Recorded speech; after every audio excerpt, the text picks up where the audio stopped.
an incredibleness, of course, like Lukey, when you're thinking about how small things could have such an impact on everything, like the smallest fragrance, for instance.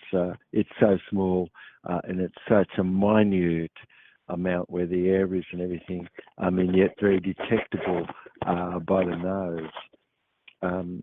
It's incredible, of course.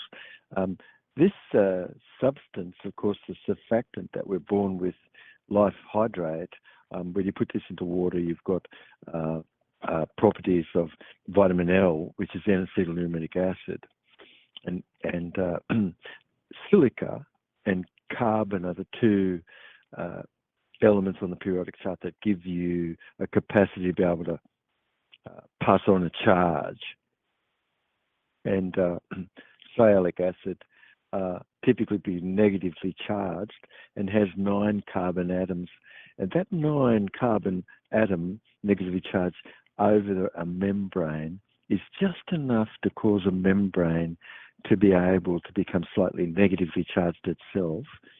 And water has hydrogen slipping around an oxygen atom, and it's slipping, and 10 to the minus 11th, per second, and it slips off the oxygen and pulls itself into the membrane and activates a membrane. And so these are things which help cause your immune system and everything to sort of be activated and everything.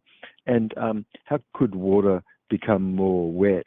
Of course, water, if you could imagine this, of course, it isn't still. And in ancient terms, of course, everybody could have learned how water, if it's bent, you've got, and sunlight present, you can extract a dynamic current right where it's bent. And so the same is in our body. And plasma, which is the 5th state of a colloid as matter, flows and goes through the capillary, and it releases charged magneton, and you could really observe how ice, for instance, now you've got something which is water, apparently it's pretty solid, okay, and you've got magneton in perpetual spin. Yes, okay. So even ice, nothing is actually totally still, of course. Zero, what's that? It's a place holder only, and a concept of equalness relative, okay. So it isn't really how anybody thinks, like a metal, which could be looking solid, but in fact down on this level there, you've got a perpetual spin of north negative inside itself. And so where something is like the petals of a rose, how gorgeous is this, the blossom of itself, but then imagine the fragrance and everything, and suddenly look at one that's lifeless and dried out and withered. So you're looking at a magnicity and new insight where today, not so much becoming more present, but in the past, of course, things could have been seen a lot more properly. Certainly it is in the golden ages. A JC quanta in physics is a conductivity of the vacuum and supportive of any observational discovery that measures current and its conduction and conditions like where water is stretched or water is bent or water is twisted, you see. And so light falls very ordinary where water is, and ice capturing a JC quanta where the vacuum is, and you've got a dynamic current that could be tapped, you see. So in a future moment, people could learn a little bit more about flexomagnetic property, and how, if you could imagine just a rubber band is stretched out, it cools where the center point is. And then if you keep hold of that, when it stretches back to itself, you could feel that heat up. And so the ancient ones really left stone cutting tools and students were taught a long time ago, and to how to discover ever more how water has magnetic behavior and even ice, and changes where the spin of the magnetic differential is, a temperature differential could be where pressure is. And science ever thought just about maybe piezomagnetity, for instance, but you've got flexomagnetic property, and this also has unique crystalline-like structure that's observed. And so where we are, like sound, for instance, and where experiment is on water, where it's bent, like we're talking about in ice, you've got magnetrode, which look and can give you a sense of what the created dynamic current that is, where a differential is, you've got some created pressurized points, and you've got eddies and pressure points. And you've got discharges like this, which you could see where lightning is in the sky, for instance. And so plasma bolts certainly have shaped the Earth. And so sometimes in history past. So super cold temperature sort of magnetron flow really is slowed, and you've got ferromagnetic layers where the surface is showing where water structure is coherent, and ice, for instance, switches its magnetic polarity like a magnet does, and has sort of an amphoteric sort of property. So nothing really is actually still. And if you thought plasma and that this state of a colloid assists to explain ever more the structure and storage where nerve is, and the discharge that you could see when someone goes into a bardo state between life and death. It's a lot like a thunderstorm, and discharge is going off. And everything gets charged up, and water in a coherent state. Ice also have, in like a real technological sense, a joined rank of material that could be used in an array of change, where subtle and notice types of capacitor devices is in magnicity. So what we're talking about is how water can be in a coherent state, and it can be entrained to vibration. And you can then, from the substrates, you can pick back out sound, and you could cause a sense of what the substrate is that has the sound as well. And so, for me, studying nonverbal communication, you could really learn about the centric meaning, actually, where voices, which we could talk a little about today in the show. Yet shape really is an energy in motion, and also proxemics is the study of how interactiveness is between parts. During the 80s and 90s, this was really something which I teased a lot of information out on as I was looking into robust states of pleasure and aversion, and looking at how hemispheres participated in mood, and how you could look at behavior on the outside and look at what's causing this more on the inside, which is characteristic of emotion.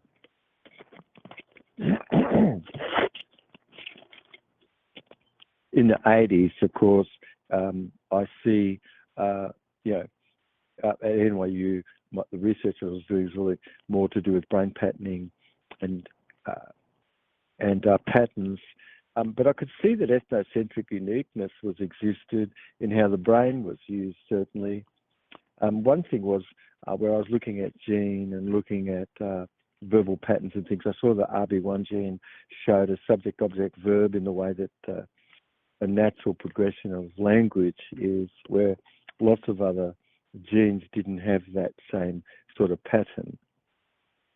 So it's interesting because you've got a Pavlovian condition, certain, and an ethnocentricity where somebody would perhaps be more feeling or hearing or seeing, and what order of the sequence of the senses is somebody using, and this sort of thing. So what you could calibrate where the senses are and the sequence of syntax, you could see that memory is of what this is being stored in a material that's around us more in a fourth dimensional state. And how is this accessible for us, where memory is, for instance. And so, certain, you've got conditioning, like ethnocentric ideas, and how culture, where somebody is, they view the world, and how that influences somebody's brain function. And a native speaker really has some certain ethnocentric types of patterns that is primed, and it's found where real physical wiring difference exists between cultures and white matter in the way that you would read or speak, for instance, left versus right versus left hemisphere sort of thing. And so what alignment more or less is, where it has effect on communication, of course, schooled speakers really have a habit of kinesthetic, auditory, visual mode, and connecting everything more as you've got predicates predicating those senses. And so where a stuck state typically is, it's where sensory system deletion also was, and it's typical that you could learn, you could hear this, you see. So priming where anything is, there's a hardwiredness of connections where your left and right hemisphere of your brain is, and especially where a region is evolving your motor sequencing and serial memory, which that's more in the left hemisphere where you've got grammar, syntax, and sentence structure.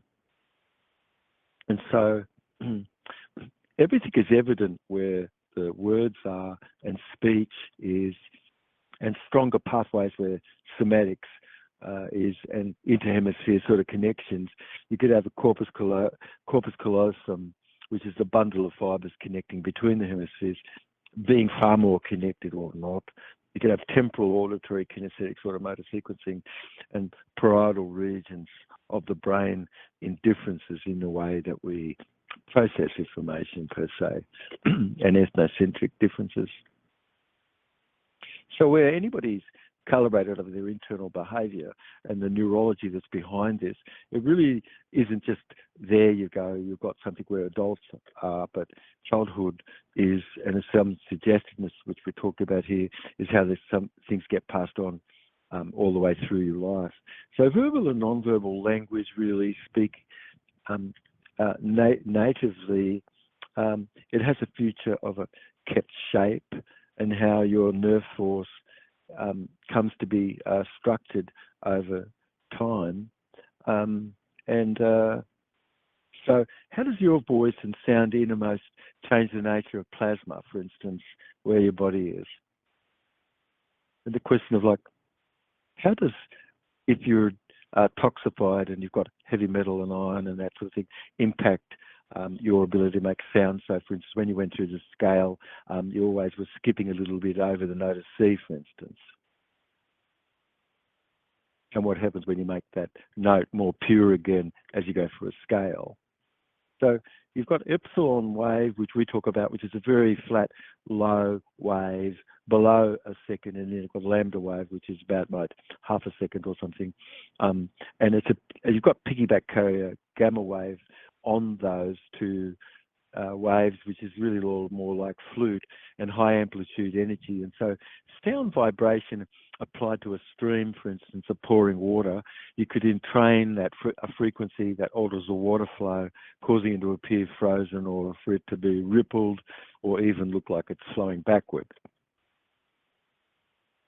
And so frequencies played to your eyes and things could look like something is flowing backward, where flow is actually along a trajectory, but you're looking at waves that you're capturing, where, for instance, the speed of a camera lens is capturing small pitches one at a time, and then played back. Yet an effect of a speaker and transducer, just where the hose is in the pipe, you could sit back and watch how sound impacts water, and it really explains quite a bit in cymatics, like the wagon wheel effect, which you could look into.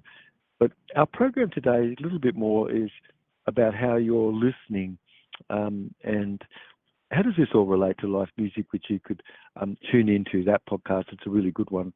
But voice can be either in its alliesthetics, meaning it energizing you, the listener, or could have been doing the opposite. And so energy can really be in another form or opposite, and it's the analog, meaning in the way that something is spoken, not just a word, but how easy is it for you to have rapport socially in the style that you have, with your pitch and your tone and the timeless and rhythm. and what melodicness is, or is that, been blaring, jarred, and very clipped, for instance. And so rhythm and intonation sort of display your emotion, and of course you could be a sense of some bias if that was. So happenings evermore, which is be taken, of course, of your eyes, looking where that you could be blind, and all those cells are being used for auditory. And so you've got echolocation and things just like this going on. So somebody could tune evermore to sound just like the shaman is, and you've got a substantial capacity where sound wave is to be able to feel out the transform and the pressure wave of the sound that's been made as someone speaks, and the wave that's impregnated and coming from something in itself is expressed across the B field. And so it's conducted and traveling through the air, creating a pocket of high and low node and peak pressure, causing sort of surface of the water to vibrate and dance. Thinking about the science that's behind this, and someone describing this more to you. So, for instance, if you could think about emotion of love, okay, you've got cupping, holding, and cradling shape. And this is a centric state where the emotion of love is. Otherwise, it could be dark, bold, contrast, darky, and more heavy look, and boldness, where more sensual feltness might be. And so everything has a centric state, a structure underneath. Where the study of magnicity is, it's really, you could look into standing sound wave and ELF wave, and how what that creating stand wave does, where node and antinode is coherent, and how light objects really impact, where a water droplet could be suspended and have a stationary look. So blending everything where harmonious frequency is, it's a certain enhanced fluid where a mixedness is, and inducing a synchronization, which is natural, which is what life music is more about. So, but between the elastic structure where sound is compound, of course, within your own self, produced where steps bound evermore, something is, in other words, anticipating what comes before or after. And so something is duped evermore where vibration is, and an oscillating fluid flow also. And so where plasma is inside your body, this is the fluid being impacted by your heart's percussion and controlled ever more in a gating sort of a sense of things for flow where the blood is. So the voice that's pleasant, of course, records evermore where the plasma is exposed to this sort of low frequency sound, soft, deep type of voice, more kinesthetic, auditory. And the vibration ever causes evermore the plasma molecule to align and have a stable, structured pattern. And the effect of some soothedness where this is of an interest is sort of a plasma where the water body is, and has frequencies being emitted evermore between 200 and 800 sort of hertz. And so resonance where the universe is empty and centered, and you've just got this wrapped around where small bits that you could look at and see 4% maybe is matter, and that's care. So a resonance is where 9 is 432 hertz is a musical tuning frequency, and a resonance of being more eye-aware above a middle C, for instance, and vibrating at 432 cycles per second is a sort of giving you 13 overtones, availableness to be able to picture a rose in your brain and things just like that. Otherwise, you've only had 4 timing and 4 beat, and pretty much squared out where that is. So brain functional plasticity is really something which our work looks into. And what capacity do you really have to have had hypnagogic vision in front of you so you could look and see someone's heart and things and hold that in your hands?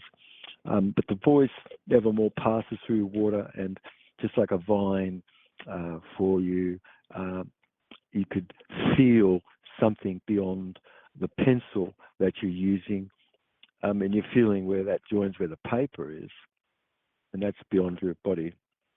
So vibration is really fast and efficient. And it's very conductive and not as much through the air. But plasma and bone, ever more so, is a greater conductiveness. And so in ancient Toltecs, they left behind frequencies like the 963 hertz and drone frequencies of the note of D and things like this in the meditative chant and resonance where earth lodges are. And natural modulation of 528 hertz is sort of really believed to, which it does, of course, reduce stress, and studies show this feel-good hormone oxytocin is also released. And so a balanced mood really is what you have there, beautiful, that reduces all the anxiety that you might have had. And how about looking into 432 hertz, you see? So it's investigated every more. We've got 741 hertz frequency, and guess what? It makes up to 9. The solfeggio sort of frequencies, which are prominent more in emotional expression and in cleansing and awakening ever more to something intuitive, really more intuitive, being more inside yourself. So temple sites could be sensed, and how much could 741 hertz frequency be perfected where this is? And the solfeggio frequency was believed to promote emotional expression and cleansing, awakening, and those sorts of things. So infrared and sound frequencies all could be looked at where a site is to be a determinative. A temple could really be there. And your hearing limit is around about only 20 hertz yet. It's generally inaudible what we're talking about. But physical vibration is really a high intensity, and that's produced more by natural sources, which, you know, these are sort of geometry types of conditions where somebody is living, for instance. So ultrasound, where earthquake, volcano, and artificial createdness of that, like large machinery and huge building structures and things where wind goes over as such, and even a mountain that acts like a turbine and generates infrasound. And it travels quite a bit of a long distance, carried even by water and things. And so that affects our species. And could be even sometimes where somebody is, they could feel a bit of a dread or discomfort where, you know, you're subject to geometry like that. So keeping where hearing is, of course, and well-meaningness, life food gives you a more monophasic diet, and wise it is, otherwise a heavy coupledness and compromised type of a system that you could have and have lost the ability necessarily to be able to listen to high-frequency sound with age. And so a teen deterrent device is a more high-frequency sound because it's only ever heard by the younger ones, not by the older ones. And it's really sort of looking into the science behind even photovoltaic types of effect and everything today.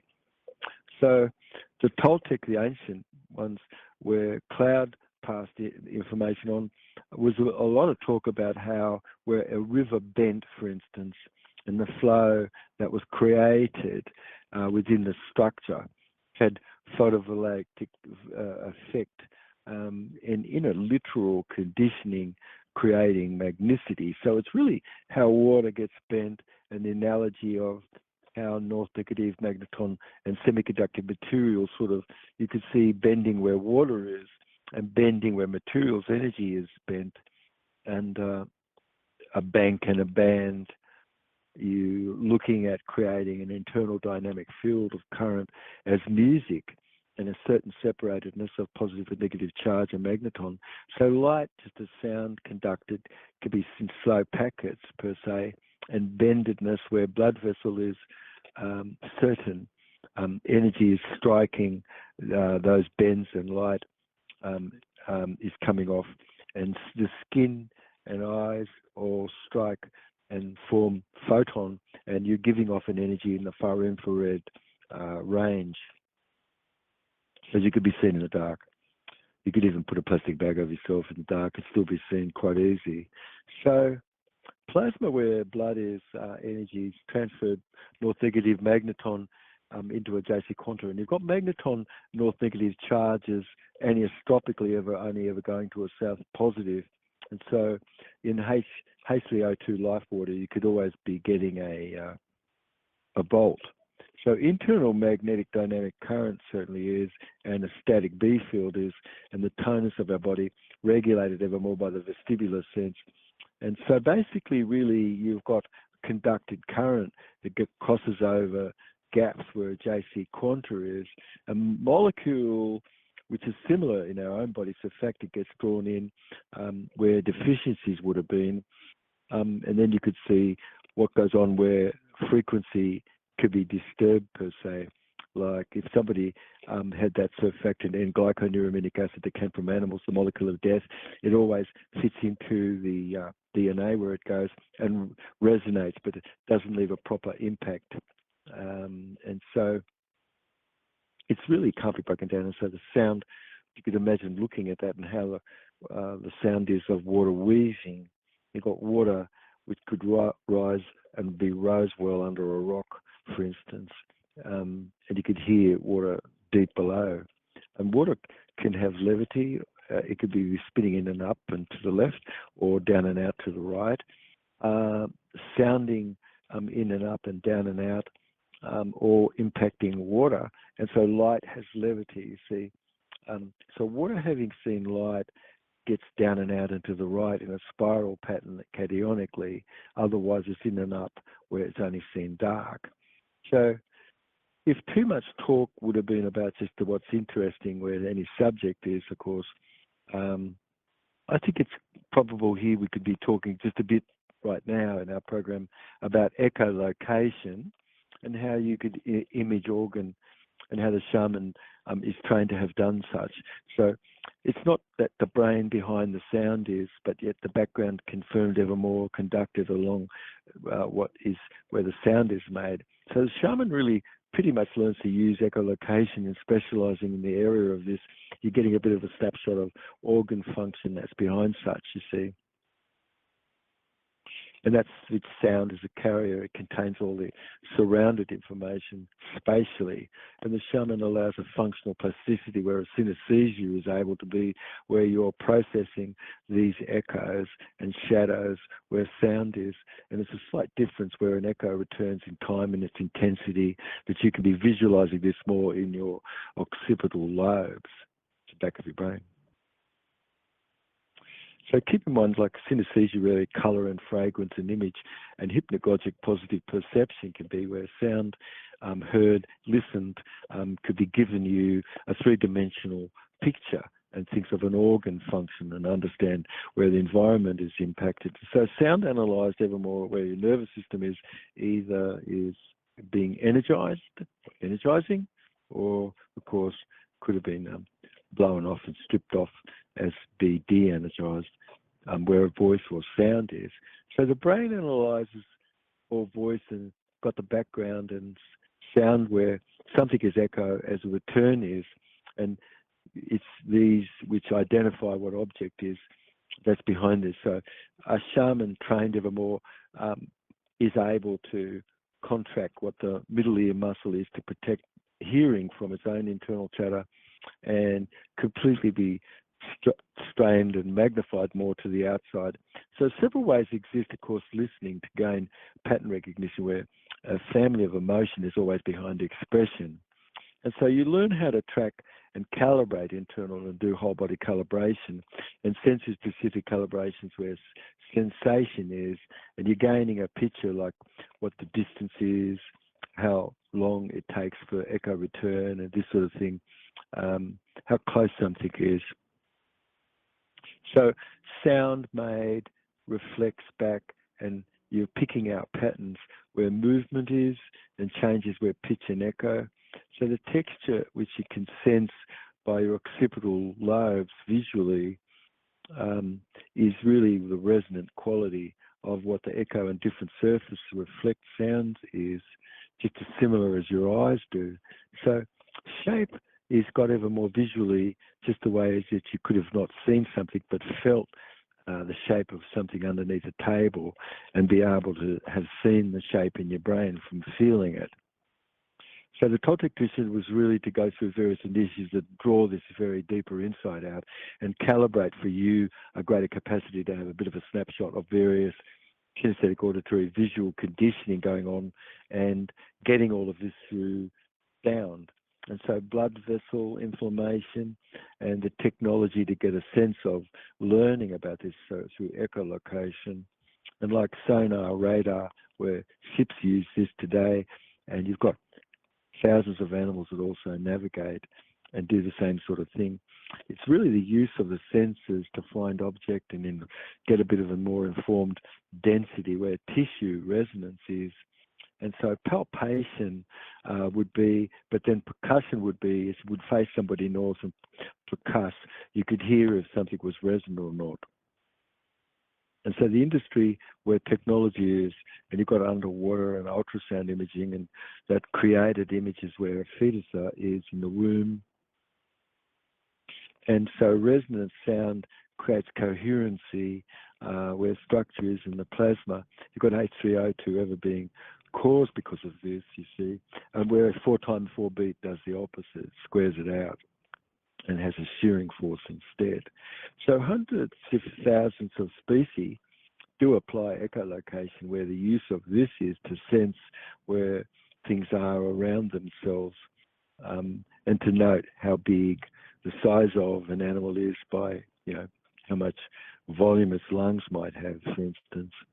So sensed everything, of course, the shaman would be reading the body like a book, and echolocation would be a very important dimension as an object where sound is, and a quanta of a pixel then would be correlated from just chunks of information that you'd gather. So echolocation is a technique that's used by animals, bats, dolphins.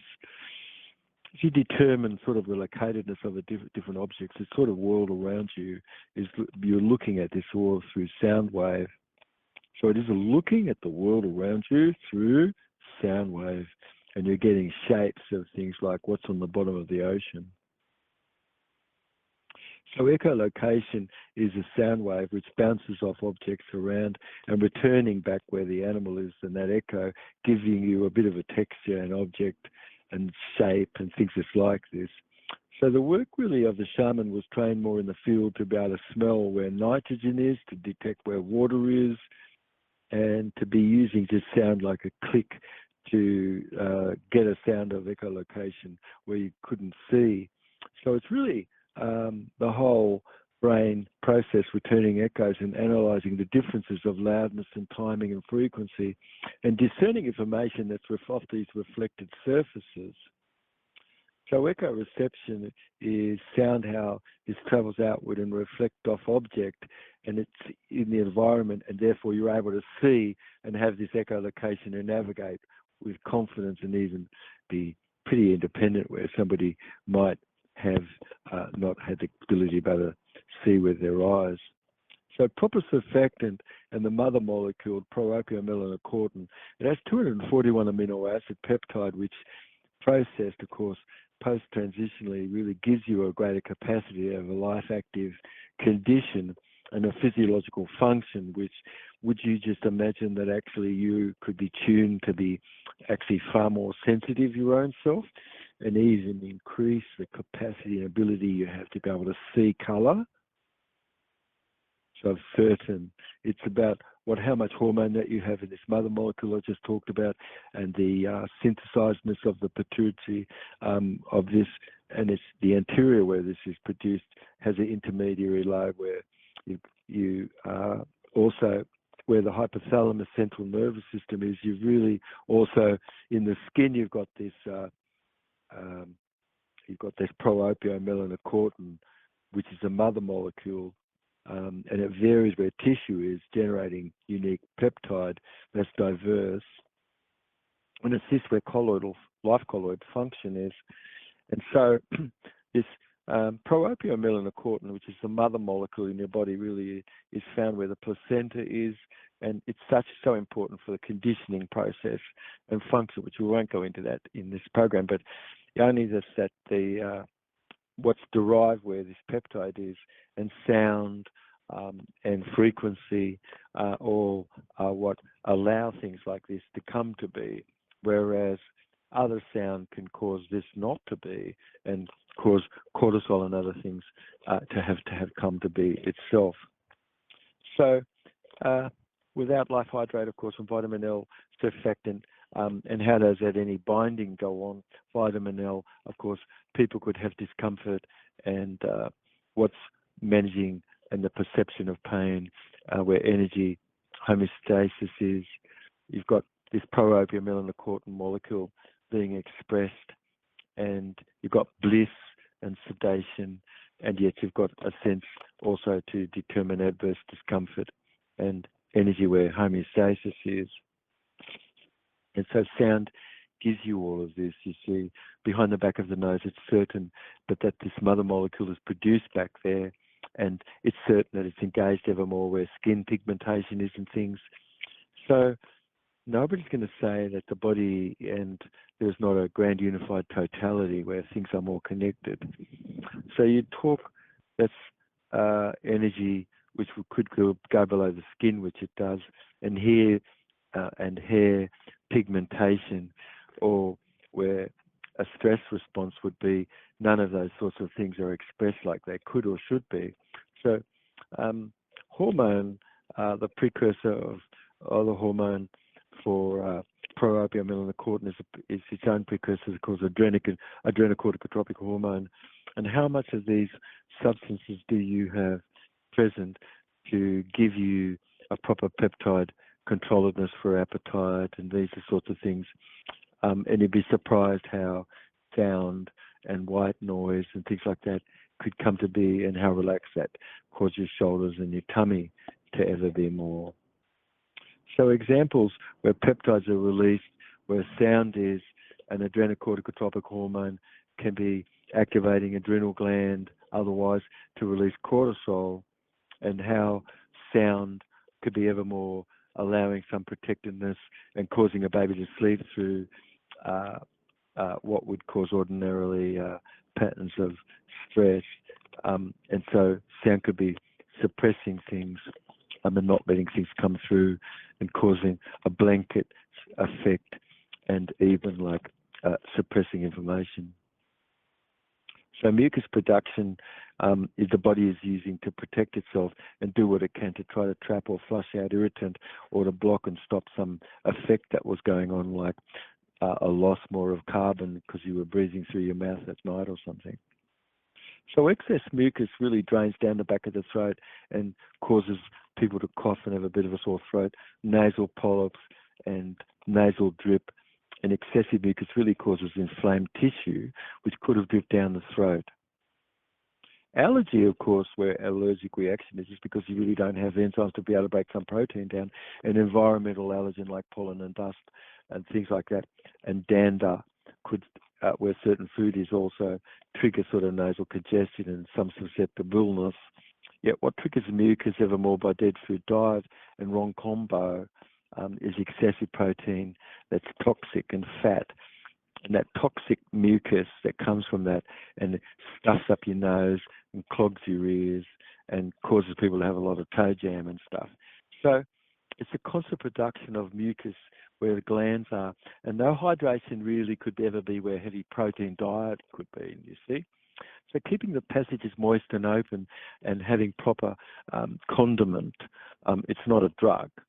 And so where drugs would have been an antihistamine, the body's inflammatory response could have been knocked out. An irritant like spora arising from temperature not being kept core where it should be and kept terrain, you can't probably have proper red blood corpuscle after that. It won't be able to keep potassium because where the temperature core is dropped, potassium suddenly comes out of the red blood corpuscle.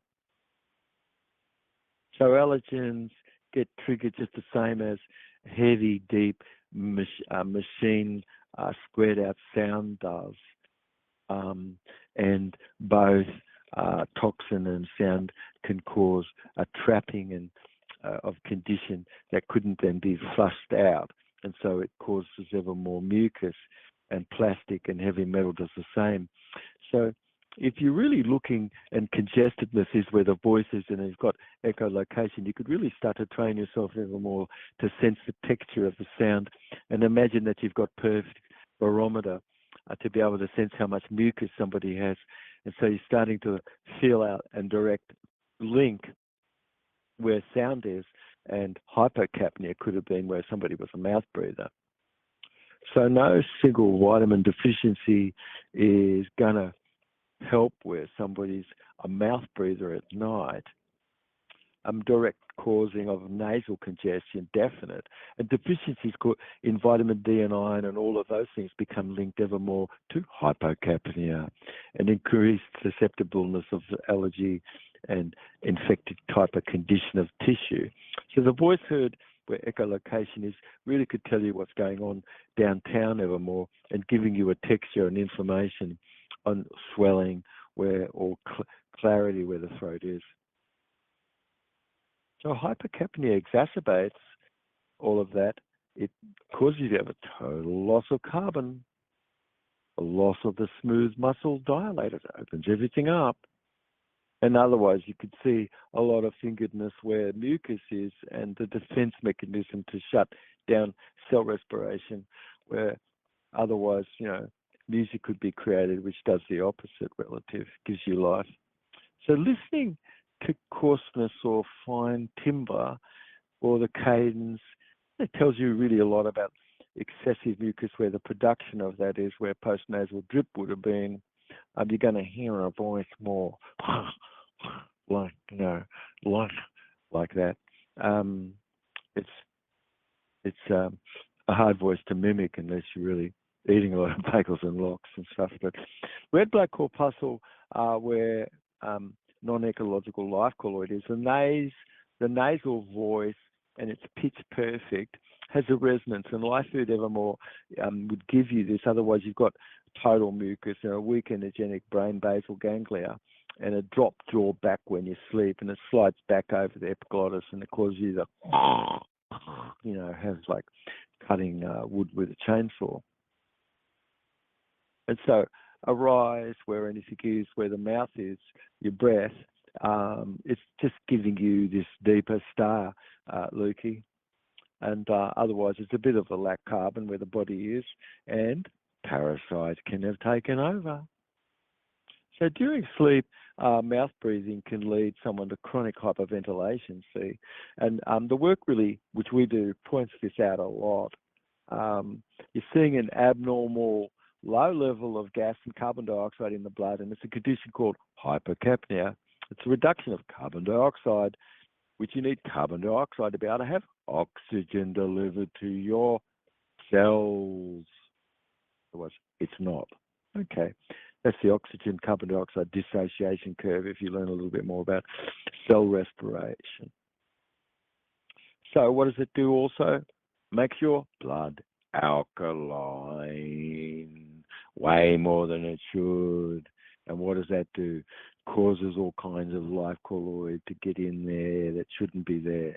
Why? Now you've lost your blood-borne inhibitors. Okay. So every single word that has a physiology like the word go, go, or stop, stop. Life colloid have that centric state. Yes, in a test tube, even neoplastic cells. Okay. So the expression of movement where space is temporal recodedness, where it is language where you've got peace or and you've got this non-verbalness around about this also. So you've got a resonant, slightly slurred, relaxed sort of voice. Otherwise, it's clip type of coarse and higher pitch and faster, type of stuff going on. So what's the expressed neurology where that is, where dissociatedness is, or you're more associated to things? And what's on the inside and the outside, and how equal things are, and if you've got balance. So the cost to uphold where you would have only not gone through the scale and gone down the scale. You would have gone up the scale, up the scale. It's like, God, that's okay. How about dead food too? Frightened, fearful. It's really like rabbit breath. It's like plenty blood boy. We have to understand that how much breath do you have? You've only got so many breaths in your life. So hearing and correcting the breath, of course, where the inspiration is and the blood pressure, do you imagine that actually that you could control the blood? Of course you can, and it's showing you can. And so who's thinking about that? No. Well, you should. The chronic low oxygenation, it's very disrupted sort of sleep patterns where people are, and they have strain in the cardiovascular system, and that really increases high blood pressure of itself. So resonant chambers, we have got 3 where your voice is, and you've got a determined density that you could hear in the voice, and you've got hollow and more dense conditioning and closer proximity and things just like this, and background noise where shadow is. So you've got types of texture and smooth edges, and the echolocation off that gives you information and gives you your own motor correctness for what that is. So it's really about what are you picking up from your other person's speech in the way that you partner everyone. So a mucusless diet really is going to give you better cognitive function for sure, positive frame speech is, and aversion would have been tied to higher cortisol. Yeah, okay. So looking really at what happens with higher calcium level too. Yeah, because when you've got cortisol, you've got a higher calcium level, and now you've got cells being excited more to death because of it. So because of calcium coming into the cell, it really excites it. You can't get it out because you don't have magnesium. All right. So what calcium, like from wallboard plaster, is put into milks, and everybody goes, God help us, that's the best milk. Are you drinking almond milk? Are you drinking whatever, cashew milk? It's like, you're drinking wallboard plaster. Yeah. So the potential for cystic fibrosis, where all of that is, and calcium to enter the cell. And how's that going to get pumped out? No, it's not. How's it going to get transported through the membrane? No, it's not. It's created a heavy mucus on the surface membrane of all your epithelial cells. Okay. So the voice can display how resonant and what the anatomical chambers are, and obstruction can be heard quite clearly. A trained listener can have echolocation practice and start. And so you've got epiglottal area, you've got a dentin, you've got a nasal cavity, and resonance in these 3 cavities, and how the deviated condition like a septum or enlarged tonsils or adenoid tissue could have really affected your throat and brain structure ever brought behind this, and like your orbital organ at the back of your throat. So if you've got rabbit breath, or you're running through life and people would say, this is plenty blood, boy, because you've got a lot don't, want, can't, should, try, but, must, only, never. You're always focused on aversion, and you've got massive amygdala function. You've got to have stress, then you're going to have memory retrieval, and cortisol, and what's that going to do? Get you a fatty hump behind the back of your neck. Ooh, yeah, okay. And what else? You're going to have a drop over your belt. It's called a muffin top. You know, it explodes over the paper, you know, at the bakery. So we've got that explosion of fat over the belt, and now you look upstairs at the head and you can see, oh my God, no. You see, oh no, the chin, God help us, is joined to the throat. Kidding? No, there's no chin anymore. Oh my God! So slow but sure, somebody gets chicken necked ever more. Okay, and congenital central hyperventilative types of syndrome characterized by life-threatening sleep hyperventilation. Okay, are you going to say that that's not the cause of death? Yes, it is. And is that the cause epigenetically of dead food mutations that ever go on these PHOX2B gene, for instance, and all the mutations that's frequent, and these FOX2B27ALA gene? You've got all those mutations. And beloved who snore, wow, non-stop. Every one of them have sleep apnea. So why don't you just breathe through your nose, keep your chin forward, just hear my instruction, and that's it. Otherwise, mouth breather. And now that mouth breathing is going to serve parasites because they're going to take charge magnetically, yes. And so why not? Why not? Because you're going to have vascular occlusion after that. Mouth breathing, a lot of mucus, got to shut down. Why? Got to keep carbon in your brain. And what are you doing? Losing it. It's like, wow. So mucus comes also to be obstructive and apnea. And seen as syndrome we're talking about. And so coarse voices, where alarmedness always is, it totally leaches out anyone else's ability to have any attention or focus, Lukey. Or even have any fulfilled objective, God help us, you see, yeah? So your bedside manner and the type of thing that you have is so important, oh my God.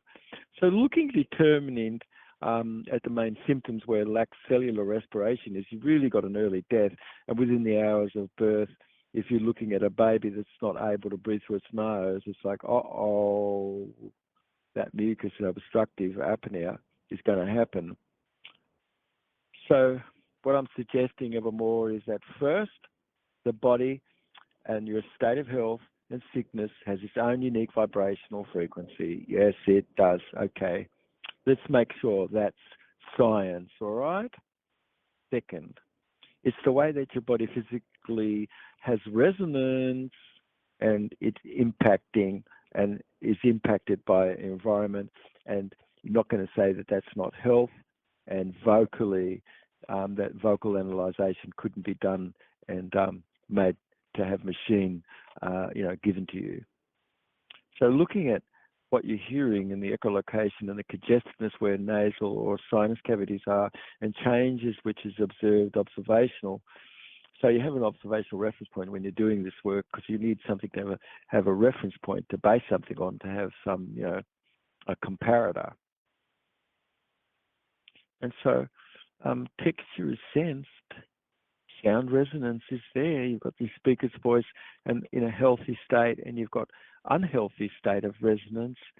And so most everybody could say they could hear echolocation, and certain what logical deductive reasoning do you have for things unheard apparent, and what's external where vibration is influencing analog sculptedness itself, and the perception you and I have and technology that you could have, which is calibrating evermore, creating a realignment. So you've got a body, more internal vibration going on, promoted healing, because that's what you did to build this temple. Okay. So sound carries information, and the shaman intuitively is very able to pick up and track the patterns and calibrate this to an internal state of affair that you have, you see? So my God, why shouldn't you be able to do this? Yes, and why not you do some training and have state-specific agency for this, and maybe pick up a Path of Hollow Bones, start with volume 1 and read through the chapter to volume 5, where the Path of Hollow Bones is at sharpdavid.com. So it's certain that really in a good time, a teacher like Cloud, my teacher, I could witness, and how incredible it was to see this in action. And how able it would be for Cloud to pick up just from a very small jigsaw piece, the whole puzzle suddenly could be possible to be showing you. I mean, out of 100 people, all of us would be quite remarked that 1 or 2 people could be so incredible at something like this, you see. So telepathic connection and capacity to describe what locatedness is, where information is, and the recognizedness of this, where the brain could be ever trained ever more to have visual centers processing auditory information like we're talking about. And the ancient ones ever left art. Yes, they sure did. They had a great insight into circuitry and the use of a pencil on a piece of paper, and the carbon nano-singled layer over the paper, and how much that definitely works as a circuit, which I sure did see that I could actually turn a light on or off, and it would be just run off the circuit that I drew onto the paper. So your own signature is immense. It's got a magnetic domain in it. certainly. The way you open and close a door does too. So everything is chastised evermore with a morphogenic field that's impressed. It's in a fourth dimensional state on the JC quanta below the level of hydrogen. And so you've got an inferno there, haven't you? And the shaman having the capacity to be able to read another and connect through superposition in the JC quantas with the vacuum and relate to what's remote tracked and done and spent where time is. And training could give you this. It's interesting because a study really done where researchers were given cow and chicken blood. Okay, they were sort of tricked. But it was said that it was human blood, but they only gave them cow and chicken blood. There was a funny thing that the researcher just was given the blood just to test it and said, God help us, whoever this blood is, they have chicken pox and they also have measles. It's actually crazy because they picked up the spore that actually is being released in those diseases, you see. So the blood is supposed to really have come from some beloved, but it wasn't. They were tricked.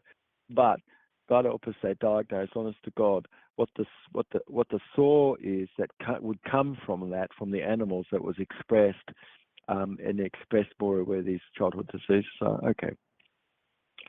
So let's not just say, of course, just to wrap things up, Lukey, how good the program is today, how trees and other plants also produce their own inaudible sound, and how a response to their environment could detect with specialized equipment. And so echolocation is determined where wood is solid, or you could hear texture, where the structural vibration is. You've got special acoustic sensitivity, can pick up where you've got beetles and bark beetle and things in trees and get a picture of things more today. So you could see bark beetles moving, chewing along inside the wood, rocks grinding very deep down where water is flowing over that in the riverbed. And so it's really incredible. I think that you've got an amazing condition that goes on. Plants certainly respond to music. And wrapping things up again for our program, of course, neoplastic cells do in a test tube. So all respond, of course, to commands, yes, like stop or go. Okay, so sound itself really has a physiology and what modifies one life and not another. No, it doesn't. It's the same. Music has the effect on plant growth just like life music does, or squared out music. Now there's a science that's based more on pyramidal waveform, which is natural, not square waves. Okay. So science involves really comparing growth where different plants are and cells, like in a test you were talking about, and one group exposed to a specific type of spoken words where music is, and where a control group would be just kept in silence or something. Yet research suggests which natural shape exists where life music is. You've got soft music that promotes growth. Certainly, science shows that. And half square, 4 timing, and 4 beat does the opposite. And of course, you do have a negative effect in your body from now on. It's like, uh-oh. No, you might want to get rid of that one. But so, yeah, understanding a shearing force is really like square wave. Okay. So it's possible due to sound vibration that you could stimulate cells where a test tube is, like we're talking about, and plant cells increase nutrient movement and growth versus via music, and like words spoken like go or stop, for instance, you see, or up or down. Okay. So cellular activity where space is inside the collet of life is resonant state that could sense this and bear a sense of what's imposed where vibrational stimulus is. So sound wave essentially is vibration traveling through air, and plant is sensitive, honest to God, to these mechanical stimuli. So research shows, which one day maybe we should do a program a bit more about this, and how, you know, plants and life like this experiences more consciousness and things, and so, and awareness and relative. So 115 to 250 hertz range is where life music has got a mellow song and opens up, where cell plant stromata is allowing more oxygenation intake and things, where efficient growth is ever more. Life colloid organ, they'll all respond to life music, and music squared out causes them to suffer. So words signaling that internal literal meaning where a true intent is sort of an example of, gee, that's a really great idea, or wow, that's interesting, versus a flat downward inflection that suggests that somebody's idea, some bias exists of the fact, and it's sort of not too good, it's sort of terrible. Okay. So disbelief where communication is certain, often you've got a rising intonation, yeah, at the end of a statement. And so what's normal having a forward pitch is sort of like somebody's just moving to Canada or something, and all of a sudden it's said with a question mark, like they go up at the end, like, you're just moving to Canada? Okay. So pauses where anything is longer or regular, you're getting an overall volume of typical conditions where quiet is, and condensed energy, and emotion disengagedness, and where a speaker is, and where a reflectiveness is of a lack of energy, for instance, where delivery is. I think that today, amazing it is, of course, we've gone beyond just like echolocation, yet to things that relate to how are you listening to everything. But the frequency that's the frequency of accessing cues, for instance, of movements and things, is definitely, that's way more minimal, where somebody's way more associated, and it's so frequent evermore where somebody's like dissociated. So pauses where breath is, and you might notice how slow or slurred, or more things are elongated relative versus more clipped, which is aversion, okay, and sudden changedness in volume, and speaking way past the listener. So it's you or I where we are, and our maintain composure where someone is listening. And our program today has been a bit about, of course, echolocation and the shape, and what goes on where this is pretty allowed evermore behind your intention. Yeah. So just finishing everything, of course, the nose we've talked about in programs in the past, which you could look into, the ethmoid organ and how your smell is collecting a JC quanta. You've got semiconductive material, all of this is connected to the duramater and things, where the right and left hemispheres are attaching in behind the back of the nose and everything. What goes on where all of that is congested. Yeah. So how much somebody senses your alliesthetics, what nobody's going to say that part of all this is your chemical, fragrant, and the micronutrient sense you have capacity for, and your ethmoid organ, which is your magnicity organ, and how voice resonance is, and the ethmoid is, and nasal cavity that contributes ever more to resonance, and your nociceptive sense, meaning your sense of pleasantry and your sense of bliss, your sense of warmth and how much humidity you have, and the echolocation that causes this to come to be evermore. Yeah. So you've got in the ethmoid organ a bone which assists to cancel out all the chatter a little. What happens when that is congested? Do you think that people could be just reacting a little bit more than they should? Yes, they sure are.